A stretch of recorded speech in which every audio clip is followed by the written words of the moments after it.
en defensa de la vida y la familia. Un cordial saludo para todos los que en este momento nos acompañan en este su programa favorito, que es la defensa de la vida y de la familia.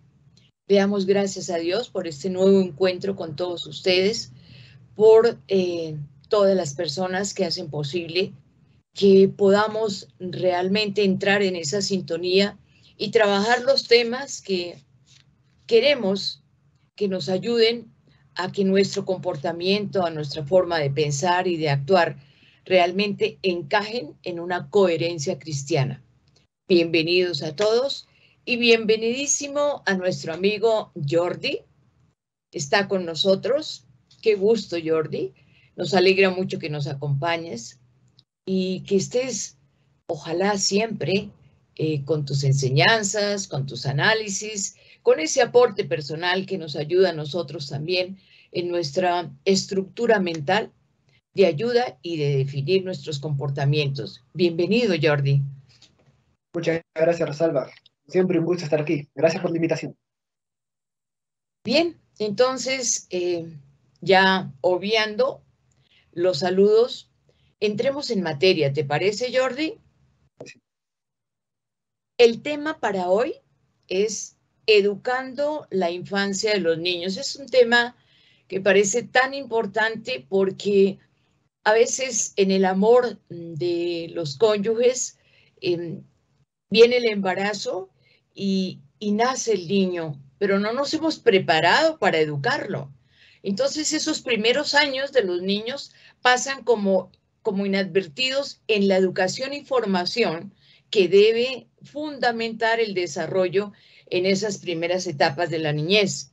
Así que en este programa vamos a hablar un poquito sobre eso, Jordi, para que todos vayamos captando la importancia de la atención que se debe dar a los niños en estas primeras etapas de desarrollo. Yo quiero empezar en este programa preguntándote algo muy personal. No sé si tú me lo permites, Claro, pero sí. sé que te va a gustar porque hablar de lo de uno es como que el corazón le brota el sentimiento. Es una pregunta muy sencilla, pero que nos ayuda a introducir el tema. Tú tienes, por gracia de Dios, por don de Dios, un matrimonio hermoso. Y en ese matrimonio ya hay dos expresiones del amor de los dos como esposos. El mayor se llama Gabriel María. ¿Y tiene cuántos años? Tiene 1 año y 2 meses. Hoy Oh, cumple 1 año y 2 meses. oh, qué bien. Y recientemente recibiste otra bendición del Señor, ¿verdad? ¿Qué se llama? Ella es María Micaela. Oh, María Micaela. Yo siempre te he dicho que esa niña te va a hacer experimentar ese amor de padre que enloquece por las niñas. Y la pregunta es la siguiente, Jordi. Con el hijo que tiene 1 año, 2 meses, 1 año y medio. 1 año y 2 meses. 1 año y 2 meses. Y con María Micaela, que tiene 1 mes y medio. Tiene 1 mes y 10 días, si queremos ser precisos. Oh. O sea, tienes 2 bendiciones de Dios, 2 personitas, ¿verdad? Una de ellas está en la cuna y otra ya empieza a caminar de tu mano. Yo quiero preguntarte, ¿cómo es esa educación para la niña y para el niño? A ver, bueno, sí, es una pregunta muy personal, la verdad, pero a ver, vamos a responderla. Partiendo de lo que es educación, ¿no? Se podría entender como sacar lo bueno que el niño tiene. La educación va a ser distinta dependiendo del momento y también, ojo, dependiendo del sexo. Porque no se le puede hablar muchas veces igual al varoncito que a la mujercita, ¿no? Quizás cuando son chiquitos no te das tan, o sea, pueden hacer casi lo mismo, pero ya empiezan a notar diferencias, ¿vale? Por ejemplo, mi hijo está en la edad en la que tira todo. Mi hijo está en la edad en la que juega y tira. Entonces, educarlo en esos momentos es, pues aunque te duele la espalda, agacharte con él y hacer que recoja los juguetes, ¿no? Por ejemplo, poco a poco empieza a aprender el orden, ¿vale? Porque él, yo me he dado cuenta que a veces el niño bota las cosas y uno como que dice, "Pf", llegas al cuarto y está todo regado, ¿no? Dice, ay, Dios mío, ya regó todo. Pero tú le dices, recoges todo. Y recoge, qué sé yo, el zapato, recoge el carrito. Tú le dices, muy bien. Y cuando tú le dices, muy bien, para él, a él, yo veo, a él se le dibuja una sonrisa. Entonces, no es que él se haya portado mal, es que simplemente está tirando los juguetes. Es la manera que tiene es la manera que tiene de jugar ahora mismo. Bien, se tira solo con los juguetes, ¿no? Pero yo creo que una de las cosas que yo mismo estoy aprendiendo como padre, tanto para mi hijo como para mi hija, es que sepan que estoy para ellos, que sepan que estoy a su lado. Cuando sean más grandes se van a dar cuenta que quizás papá se equivocó, ¿vale? Pero no importa, van a saber que papá estuvo allí, ¿bien? Y que hacía lo mejor que podía. Esto lo digo porque para todo padre, toda madre de familia, hombre, uno quisiera ser como dicen, el viejo perfecto o la viejita perfecta, que se dice aquí en Perú, ¿no? Se dice con cariño esa expresión, ¿no? O sea, el papá perfecto o la mamá perfecta. Pero no puedes. A veces te descasillas, a veces no entiendes a tu hijo, ¿bien?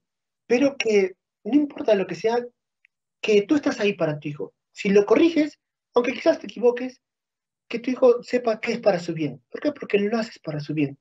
Si tu hijo llora y a veces no entiendes por qué llora, ni tú lo entiendes, bien, y lleva, qué sé yo, 3 minutos llorando y no sé por qué está llorando, bien, que sepas, que el niño sepa que tú estás allí para él. Yo creo que en la temprana infancia, eso es muy importante, porque eso es lo que al niño mañana más tarde, de manera inconsciente, le va a dar la seguridad de afrontar todo lo que pueda venir, ¿no? Saber que tiene detrás un papá, una mamá, que a veces llora y no lo entiende, pero sabe que está allí para él. Yo creo que esto al niño le da mucha, pero que mucha seguridad, ¿no? Y también a los padres de familia nos lleva a exigir, eh, o mejor dicho, a no exigir más de lo que el niño puede dar. Esto es muy importante, ¿no? Porque, bueno, la verdad no me esperaba yo responder así, ni el tipo de pregunta, pero estoy respondiendo de mi corazón, ¿no? Eh, Muy bien, de eso se trata. yo creo que una de las cosas que aprendemos nosotros los padres de familia es a no exigir más de lo que un hijo puede dar, ¿no? Por ejemplo, a veces el niño ya dice un par de palabras y está gritando, y grita, y grita, y uno le dice, no grites, habla. Y uno se pone a pensar, ¿tú eres tonto? ¿Cómo va a hablar si no sabe hablar? Solo sabe decir 3 palabras. O sea, ¿cómo le pides a tu hijo que hable? ¿No? O sea, evidentemente, qué sé yo, pan, cama, o mamá, papá, son cosas que el niño ya dice, ¿no? Pero nada más, o sea, una oración elaborada no es que te pueda, no es que te pueda decir, ¿no? Pues allí es donde uno pues, tiene que tener paciencia, ¿vale? Ahí es donde uno aprende a tener paciencia, aunque a veces sea de una manera, vamos a decir así, de una manera que te aturde, porque tu hijo está gritando como loco. Pero no te preocupes, porque así como tú estás aprendiendo a tener paciencia, yo creo que el niño también está aprendiendo a tener paciencia. Porque el niño intenta comunicarse, no puede. El papá intenta entenderlo, no puede. Tranquilo, que esto se va a repetir durante toda la vida. Cuando tu hijo sea adolescente y sepa hablar muy bien, te va a hablar y quizás no lo vayas a entender. Quizás yo no vaya a entender a mi hijo, pero que mi hijo sepa que yo estoy allí. Cuando mañana más tarde los dos seamos, ya él sea un adulto, yo sea un adulto mayor, y me presenta alguna idea y yo no le entienda, no porque no entiendo las palabras las voy a entender, pues no entiendo cómo eso te ha podido entrar en la cabeza, hijo mío. No importa, el niño, mi hijo, va a saber que eso hace parte de la relación padre-hijo, madre-hijo. Y no es un motivo de separación, sino que es lo que pasa cuando hay una íntima comunión. Cuando hay íntima comunión, hay cosas incluso que no se entienden. Bien, entonces yo trato de verlo de esa manera. Y es una manera muy imperfecta, por el amor de Dios, pero yo creo que también es una manera esperanzadora de ver la situación. Qué bien, Jordi. Yo creo que si te dejo el programa, sigues hablando de tus hijos y de cómo los educas, etcétera, etcétera, porque has hecho una síntesis del trabajo que se ha de desarrollar en esa paternidad responsable que orienta y que educa a los hijos desde el primer momento. Así que pienso, Jordi, que todo lo que tú nos has dicho encaja. Por una parte, nos habla de aspectos que pueden estar generando y manteniendo situaciones confusas en la relación de padres e hijos, ¿verdad? Tú hablas del niño pueda comprender, pero el padre también ha de comprender. Esa sintonía se debe dar. Y también, por otra parte, esa educación posibilita acciones que han de cambiar. Siempre, en esa esperanza de que tú hablas, siempre la formación y la educación de los padres ha de ser orientada para el cambio que se exige en el comportamiento de los niños, ¿verdad? Día a día, de acuerdo a las etapas que se vive. Y esto también va alimentando y haciendo crecer el aprendizaje en los padres. Así Por es. eso te digo que te pongo a hablar y se nos pasa el tiempo. Y realmente tenemos que hacer en este momento una pausa. Por favor, quienes nos acompañan, no se vayan, que en segundos vamos a nuevamente estar con ustedes.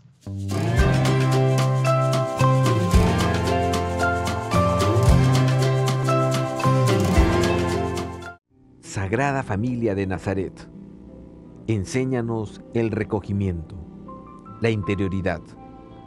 Danos la disposición de escuchar las buenas inspiraciones y las palabras de los verdaderos maestros. Enséñanos la necesidad del trabajo de reparación, del estudio, de la vida interior personal, de la oración que solo Dios ve en lo secreto. Enséñanos lo que es la familia, su comunión de amor, su belleza simple y austera, su carácter sagrado e inviolable. Amén.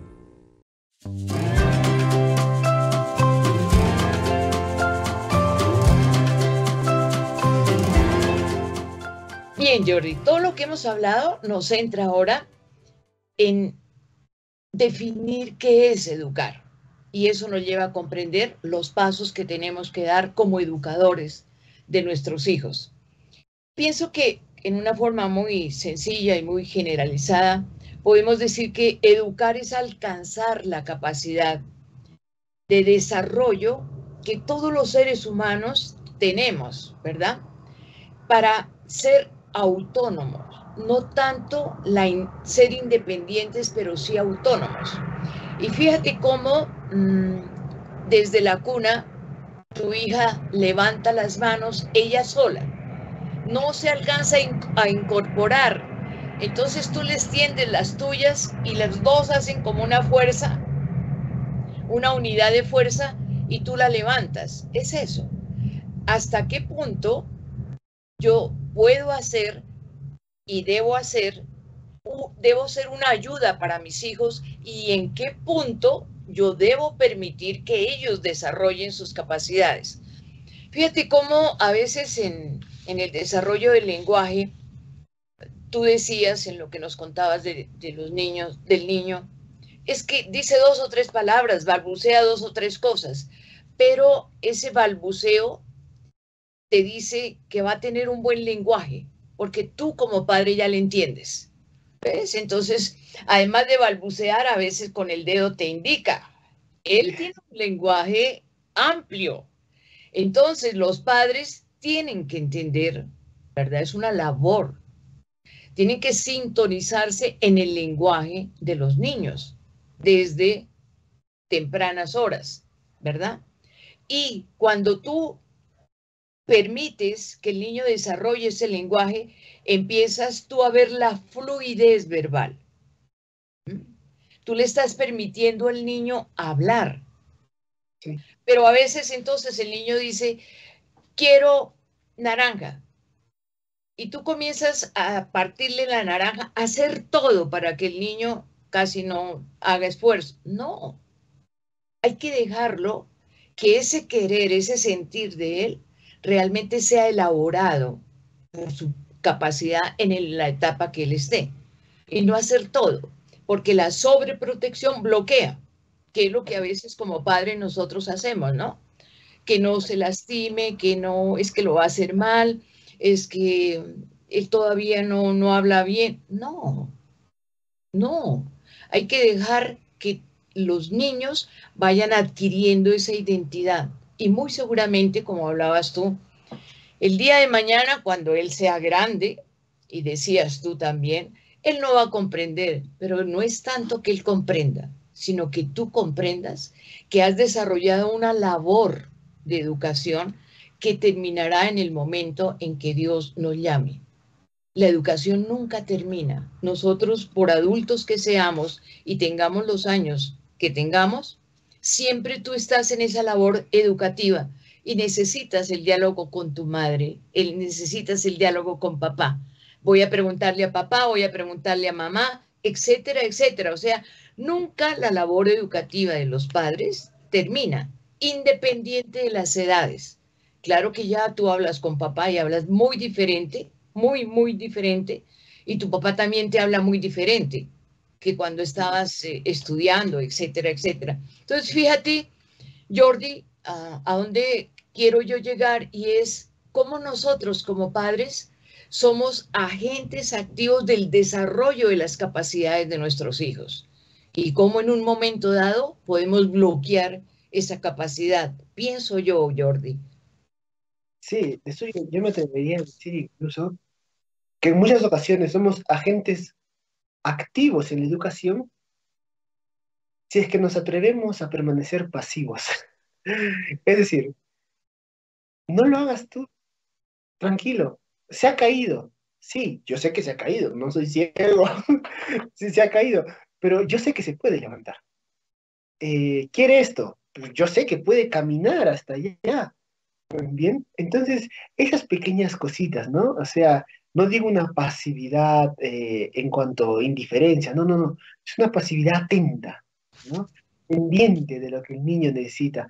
Y en esta educación yo creo que es muy importante vamos a decir así, la complicidad padre-madre, porque sin esta complicidad padre-madre sería casi imposible, ¿ok? No sé, por ejemplo, yo lo veo en mi hijo y mi hijo cuando quiere jugar busca a papá, pero cuando quiere cariños busca más a la mamá. ¿No? Y después de que ya evidentemente la mamá lo abraza y el niño termina hostigado, pero ya le dio el cariño que necesitaba. Entonces el niño ya después se separa y se va a jugar.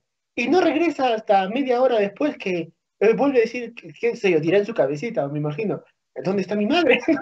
Y vuelve a buscar a su madre y vuelve a recibir ese afecto, ¿no? Pero entre la firmeza del padre y esa ternura de la madre, el niño va a desarrollar una personalidad muy equilibrada que uno puede ver desde muy chiquito. O sea, eso sí es algo increíble. Por ejemplo, yo puedo decir ya de una, o sea, sin temor a equivocarme, que por ejemplo la personalidad de Gabrielito y de Micaelita evidentemente son muy distintas, pero cada uno, por ejemplo, Micaelita parece que va a ser estas mujeres aguerridas. En cambio, Gabriel tiende a ser más tranquilo, él como que mira todo, observa todo, y si llora, está llorando por algo. En cambio, Micaelita, bueno, ella llora por todo, pero, pero es su manera de decirnos algo, ¿no? Todavía estamos descubriendo qué es. Es la Pero, sensibilidad femenina, ¿verdad? así La es, expresión, las lágrimas, es ese cuidado tan especial que como padres tenemos con las niñas. pienso también, y tú lo has dicho, que algo muy importante es utilizar el juego para poder privilegiar el asombro, el descubrir. Entonces tú juegas con él, entonces tú tapas una botella, entonces te la pones atrás y juegas con el niño, en fin. Entonces empiezas tú a formar también en el niño esa constante búsqueda, esa creatividad, ¿verdad? Eso todo se tiene que formar, así como tú también has de formar esa afectividad. Es que nosotros pensamos que educar es que sepamos inglés y sepamos nadar y otros idiomas también, y la geografía y las matemáticas, etc. No, es una educación integral que requiere eso que tú estás diciendo. Cuando quiere afecto, encuentra mamá y recibe el afecto. Cuando quiere como jugar, etcétera, entonces se viene y jugamos. Es eso, es la integralidad. Es que todos nosotros somos una unidad, pero si tú te das cuenta, el niño te va mostrando los diferentes matices que encierra una personalidad. Una personalidad tan infantil como es la de 1 año, pero que también a lo largo de la vida tú la puedes encontrar en papá o en los abuelitos de él, en tus amigos, etcétera. Vas encontrando todos esos matices y también vas descubriendo los grandes vacíos que se tienen cuando falta el afecto. Por eso es importante, muy importante, que cuando falta mamá o falta papá por alguna circunstancia, los cuidadores asuman realmente con responsabilidad el cuidado de los niños, porque es que a veces pues nos comprometemos a cuidar, pero pareciera que la única creatividad que yo encuentro es prender un televisor y sentarlos al frente. No sé tú qué nos puedas decir de esa conducta que en lugar de despertar al niño, como que lo duerme frente a una pantalla. Bueno, sobre esa conducta, si vamos a resumirlo rapidito, diría yo que da una tranquilidad, vamos a decir así, psicológica a los padres, porque el niño deja de gritar, deja de jugar, deja de tirar las cosas, pero se convierte en un retraso en el desarrollo del niño. Aquí hay que tener mucho cuidado.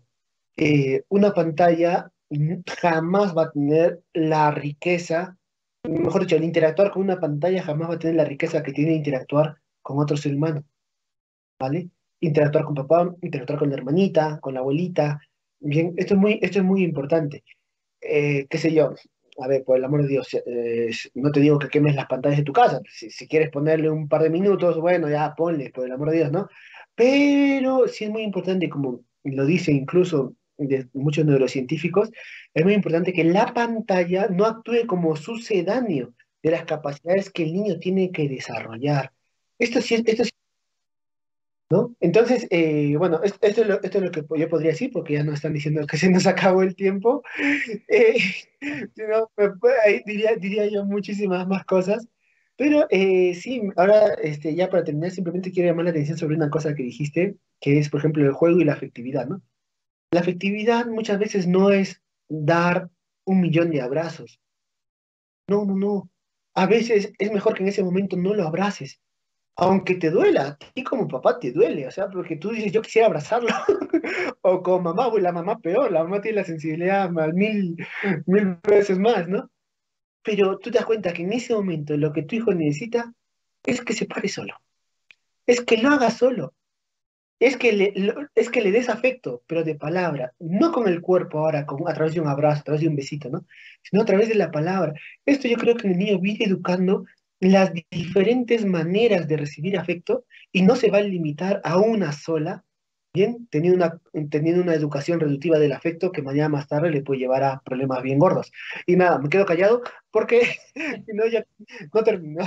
Pero terminaste muy bien, porque yo pienso que el último mensaje para quienes nos escuchan en este momento es justamente eso, ¿no? Al final de nuestra vida se nos va a preguntar no tanto las cosas que hemos hecho, sino el amor con lo que hemos hecho. Entonces, nuestra labor como padres es de desarrollar al máximo esa capacidad de amar, para que nuestros hijos vayan fortaleciendo todas sus actividades en el amor y de verdad realicen su vida en el plan que Dios tiene para ellos. Muchas gracias, Jordi. Ojalá nos acompañes nuevamente, pero mi Dios te siga bendiciendo y el Espíritu Santo te siga iluminando. Y para todos los que nos escuchan, miles de bendiciones del Señor. Muchas gracias.